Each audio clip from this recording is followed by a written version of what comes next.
C'est la victoire du peuple sénégalais parce qu'il y a eu deux types de votes. Le premier, c'était un vote sanction. Contre le régime sortant. Pour sa volonté d'étouffer la démocratie sénégalaise, sa volonté de caporaliser la gestion de ce pays-là. Il fallait donc lui dire stop et ça ne passe pas. Parce que c'est lui qui a déçu les Sénégalais. L'autre vote, c'était quand même en guise de reconnaissance de la lutte de Sonko.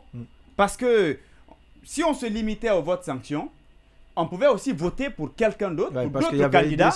Il n'y avait pas que le PASTEF quand même qui était candidat. Mais on a à la fois voté contre Macky, mais après, on s'est dit, vous avez Sonko qui a décidé de défendre la démocratie, de défendre des valeurs. De résister contre vents et marées.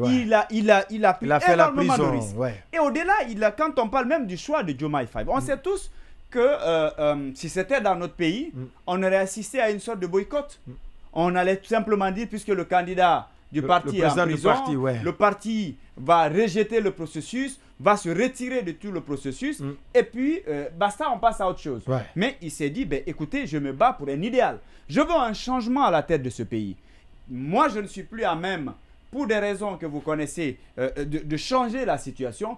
Le combat là, ça doit continuer. Ça ne doit pas se limiter à moi. Et donc, on a choisi quelqu'un d'autre derrière lequel il a appelé à ce que le peuple sénégalais se mobilise pour dire non à Macky Sall, pour dire non au candidat qu'il a choisi. Et puis, voilà, c'est parti. Qui a été lui aussi emprisonné pour outrage à un magistrat à cause du même Sonko. À peine sorti de la prison, on a vu comment il est parti.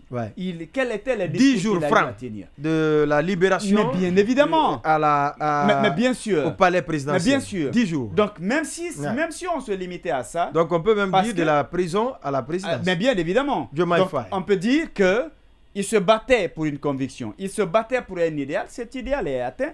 On ne peut pas dire qu'il n'est pas vainqueur. Il est bien sûr vainqueur. Maintenant, la gestion de la chose, on sera là pour commenter cela aussi. C'est un autre évident.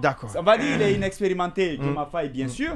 Mais quand on est président, à moins que vous décidez d'être arrogant, mais vous pouvez vous entourer de gens. Mais il l'a dit dans son premier discours qu'il va gérer avec humilité. Avec humilité. Avec modestie. Vous vous entourez des gens qui maîtrisent. Et ils vous produiront un résultat. Il n'y a pas, là-dessus, je crois qu'il n'y a pas à chercher la solution ailleurs. Le programme qu'il a vendu, j'ai eu la chance de parcourir le contenu, c'est un très bon programme. Si on parvient à l'exécuter, je pense qu'il pourra apporter un plus dans le développement du Sénégal.